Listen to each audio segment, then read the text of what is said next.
লিখেছেন মদন মোহন তর্কালঙ্কার। পাখি সব করে রব রাতে পোহাইল, কাননে কুসুম কলি সকলে ফুটিল।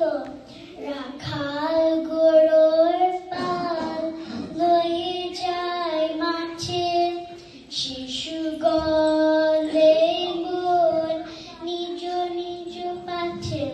ফুটিল মালতী ফুল সৌরভ ছুটিল, পরিমল হতে অলি আসিয়া জুটিল।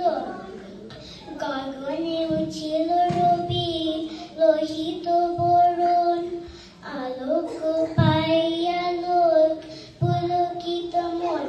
শীতল বাতাস বয় জুড়ায় শরীর, পাতায় পাতায় পড়ে নিশির শিশির। ওঠো শিশু